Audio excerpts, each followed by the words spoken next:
ನಾನೇ ಪ್ರಾರ್ಥಿಸಿದೆನು. ಜೆ. ಶ್ಯಾಮ್ ಜೆಬೆದುರೈ. ಅಧ್ಯಾಯ 5. ಪರಿಶುದ್ಧತೆಗೆ. ದೇವರು ನಮ್ಮನ್ನು ಪರಿಶುದ್ಧತೆಗೆ ಕರೆದಿದ್ದಾನೆ. 1 ಥೆಸಲೋನಿಕ 4:7. ನಮ್ಮ ದೇವರು ಪರಿಶುದ್ಧನು. ನಾವು ಓದುವ ಸತ್ಯವೇದವು ಪರಿಶುದ್ಧ ಸತ್ಯವೇದವು.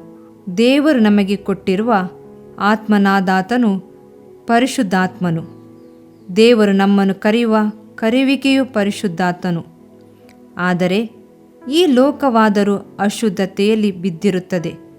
ಸೈತಾನನು ಜನರನ್ನು ಲೋಕದ ಅಶುದ್ಧತೆಗೂ ಅಭ್ಯಾಸಗಳಿಗೂ ನಡೆಸಿ ಕೊನೆಗೆ ಪಾತಾಳದ ನರಕಕ್ಕೆ ಕಳುಹಿಸುತ್ತಾನೆ.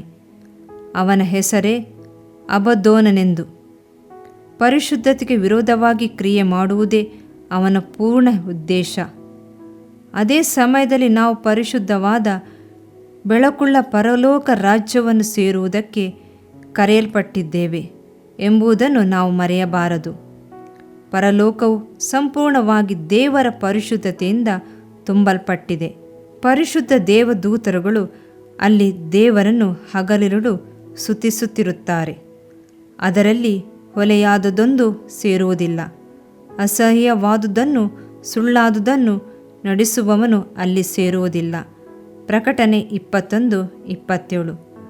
ಪರಿಶುದ್ಧತೆಯಲ್ಲಿ ಪೂರ್ಣನಾಗಿರುವ ಕರ್ತನು ನಮ್ಮನ್ನು ಪರಿಶುದ್ಧತೆ ಕರೆದಿದ್ದಾನೆ. ನಾವು ಪರಿಶುದ್ಧರಾಗಿ ಜೀವಿಸಬೇಕು. ಮೊದಲನೇದಾಗಿ ನಮ್ಮ ಪರಿಶುದ್ಧತೆಗಾಗಿ ತನ್ನ ಪರಿಶುದ್ಧ ರಕ್ತವನ್ನು ಸುರಿಸಿದ್ದಾನೆ.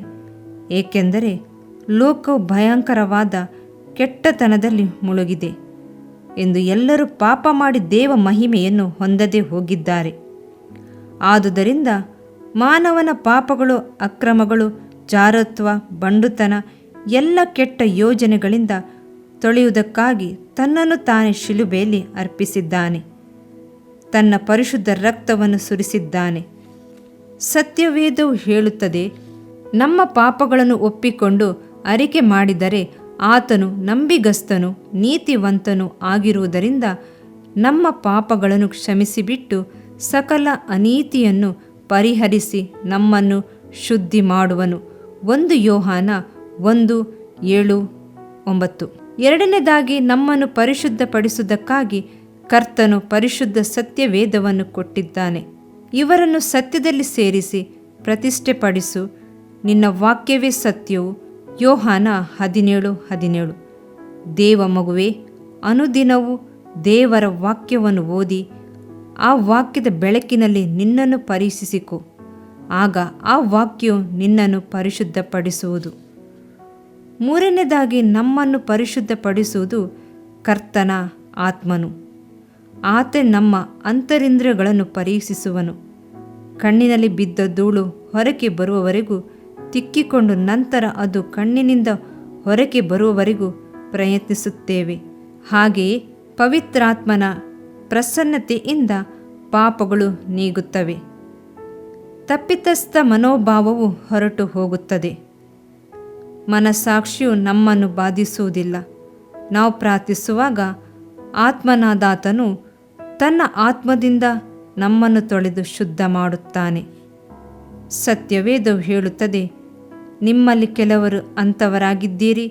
ಆದರೂ ಕರ್ತನಾದ ಯೇಸುಕ್ರಿಸ್ತನ ಹೆಸರಿನಲ್ಲಿಯೂ ನಮ್ಮ ದೇವರ ಆತ್ಮದಲ್ಲಿಯೂ ತೊಳೆದುಕೊಂಡಿರಿ. ದೇವಜನರಾಗಿರಿ, ನೀತಿವಂತರೆಂಬ ನಿರ್ಣಯವನ್ನು ಹೊಂದಿದಿರಿ. 1 ಕೊರಿಂಥ 6:11. ದೇವ ಮಗುವೆ, ಕರ್ತನು ಕರೆದಿರುವ ಪರಿಶುದ್ಧ ಕರೆಯುವಿಕೆಯಲ್ಲಿ ನೆಲೆಯಾಗಿರಿ. ನೀವು ದೇವರಿಂದ ಕರೆಯಲ್ಪಟ್ಟವರಾದ ಕಾರಣ ಯೋಗ್ಯರಾಗಿ ನಡೆದುಕೊಳ್ಳಬೇಕೆಂದು ಕರ್ತನ ಸೇವೆಯಲ್ಲಿ ಸೆರೆಯಾದವನಾದ ನಾನು ನಿಮ್ಮನ್ನು ಪ್ರಬೋಧಿಸುತ್ತೇನೆ.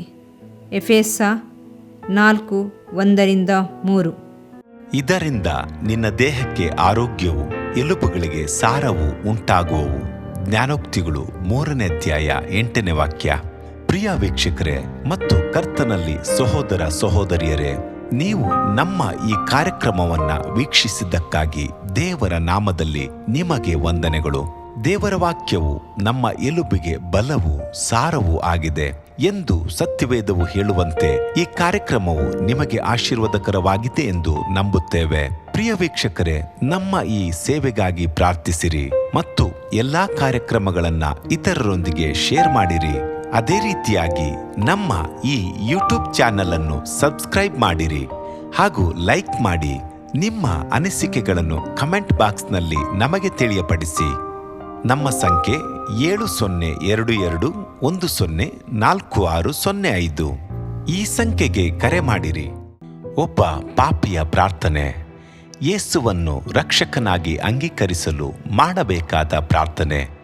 ಪ್ರಿಯ ಪರಲೋಕದ ತಂದೆಯೇ, ಯೇಸುವಿನ ಹೆಸರಿನಲ್ಲಿ ನಾನು ನಿನ್ನ ಬಳಿಗೆ ಬಂದಿದ್ದೇನೆ.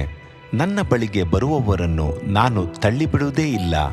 ಯೋಹಾನ 6:37 ಎಂದು ನಿನ್ನ ವಾಕ್ಯ ಹೇಳುತ್ತದಲ್ಲ. ಆದ್ದರಿಂದ ನೀನು ನನ್ನನ್ನು ತಳ್ಳಿಬಿಡದೆ ನನ್ನನ್ನು ಸೇರಿಸಿಕೊಳ್ಳುವಿ ಎಂದು ನನಗೆ ಗೊತ್ತಿದೆ. ಆದ್ದರಿಂದ ನಾನು ನಿನಗೆ ಸ್ತೋತ್ರ ಮಾಡುತ್ತೇನೆ. ನೀನು ನಿನ್ನ ವಾಕ್ಯದಲ್ಲಿ ನೀನು ಯೇಸುವನ್ನೇ ಕರ್ತನೆಂದು ಬಾಯಿಂದ ಅರಿಕೆ ಮಾಡಿಕೊಂಡು ದೇವರು ಆತನನ್ನು ಸತ್ತವರೊಳಗಿಂದ ಎಬ್ಬಿಸಿದನೆಂದು ಹೃದಯದಿಂದ ನಂಬಿದರೆ ನಿನಗೆ ರಕ್ಷಣೆಯಾಗುವುದು ಎಂತಲೂ ಕರ್ತನ ನಾಮವನ್ನ ಹೇಳಿಕೊಳ್ಳುವವರೆಲ್ಲರಿಗೆ ರಕ್ಷಣೆಯಾಗುವುದೆಂತಲೂ ಬರೆದಿದೆ. ರೋಮ 10:9 ವಾಕ್ಯ. ಯೇಸು ಕ್ರಿಸ್ತನು ದೇವಕುಮಾರನೆಂದು ನನ್ನ ಹೃದಯದಲ್ಲಿ ನಂಬುತ್ತೇನೆ. ನನ್ನನ್ನು ನೀತಿವಂತನನ್ನಾಗಿ ಮಾಡುವುದಕ್ಕಾಗಿ ಆತನು ಸತ್ತವರೊಳಗಿಂದ ಎಬ್ಬಿಸಲ್ಪಟ್ಟನು ಎಂದು ನಂಬುತ್ತೇನೆ. ನಾನು ಆತನ ನಾಮವನ್ನ ಹೇಳಿಕೊಳ್ಳುತ್ತೇನೆ. ಯೇಸುವೇ, ನೀನೇ ಕರ್ತನು. ತಂದೆಯೇ, ನೀನು ನನ್ನನ್ನು ರಕ್ಷಿಸಿದಿ ಎಂದು ನಾನು ನಂಬುತ್ತೇನೆ. ನಿನ್ನ ವಾಕ್ಯವು ಹೇಳುತ್ತದೆ, ಮನುಷ್ಯನು ಹೃದಯದಿಂದ ನಂಬುವುದರ ಮೂಲಕ ನೀತಿಯು ದೊರಕುತ್ತದೆ, ಬಾಯಿಂದ ಅರಿಕೆ ಮಾಡುವುದರ ಮೂಲಕ ರಕ್ಷಣೆಯಾಗುತ್ತದೆ. ರೋಮ 10:10. ನಾನೀಗ ನನ್ನ ಹೃದಯದಲ್ಲಿ ನಂಬುತ್ತೇನೆ ಹಾಗೂ ಯೇಸುವೇ ನನ್ನ ಕರ್ತನೆಂದು ಅರಿಕೆ ಮಾಡುತ್ತೇನೆ. ಆದುದರಿಂದ ನಾನೀಗ ರಕ್ಷಣೆ ಹೊಂದಿದ್ದೇನೆ. ಅಪ್ಪಾ ತಂದೆಯೇ, ನಿನಗೆ ಸ್ತೋತ್ರ. ಲೂಕನು ಬರೆದ ಸುವಾರ್ತೆ 11ನೇ ಅಧ್ಯಾಯದಲ್ಲಿ ಬರೆದಿರುವಂತೆ, ನಿಮ್ಮಲ್ಲಿ ತಂದೆಯಾದವನು ಮೀನನ್ನು ಕೇಳುವ ಮಗನಿಗೆ ಮೀನು ಕೊಡದೆ ಹಾವನ್ನು ಕೊಡುವನೆ? ಅಥವಾ ತತ್ತಿಯನ್ನು ಕೇಳಿದರೆ ಚೇಳನ್ನು ಕೊಡುವನೆ? ಹಾಗಾದರೆ ಕೆಟ್ಟವರಾದ ನೀವು ನಿಮ್ಮ ಮಕ್ಕಳಿಗೆ ಒಳ್ಳೆ ಪದಾರ್ಥಗಳನ್ನ ಕೊಡಬಲ್ಲವರಾದರೆ ಪರಲೋಕದಲ್ಲಿರುವ ನಿಮ್ಮ ತಂದೆಯು ತನ್ನನ್ನು ಬೇಡಿಕೊಳ್ಳುವವರಿಗೆ ಎಷ್ಟೋ ಹೆಚ್ಚಾಗಿ ಪವಿತ್ರಾತ್ಮ ವರವನ್ನ ಕೊಡುವವನಲ್ಲವೇ ಅಂದನು. ತಂದೆಯೇ, ನೀನು ಕೇಳಿಕೊಳ್ಳುವವರಿಗೆ ಪವಿತ್ರಾತ್ಮನ ವರವನ್ನು ಹೇರಳವಾಗಿ ಕೊಡುವಾತನಾಗಿದ್ದಿ. ಆದ್ದರಿಂದ ನನ್ನ ಮೇಲೆಯೂ ನಿನ್ನ ಆತ್ಮನನ್ನು ಸುರಿಸಬೇಕಾಗಿ ಬೇಡಿಕೊಳ್ಳುತ್ತೇನೆ. ಕೀರ್ತನೆ 81:10 ಬರೆದಿದೆ, ಅಗಲವಾಗಿ ಬಾಯಿದೆರೆಯಿರಿ, ಅದನ್ನು ತುಂಬಿಸುವೆನು.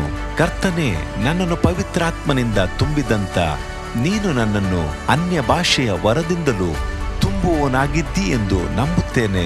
ಅದರಂತೆ ನಾನು ನನ್ನ ಬಾಯಿಯನ್ನು ತೆರೆದು ನಿನ್ನ ಸ್ತೋತ್ರ ಮಾಡುವಾಗ ಅನ್ಯ ಭಾಷೆಯ ಅಭಿಷೇಕದಿಂದ ನನ್ನನ್ನು ತುಂಬುವವನಾಗಿದ್ದಿ ಎಂದು ನಂಬುತ್ತೇನೆ.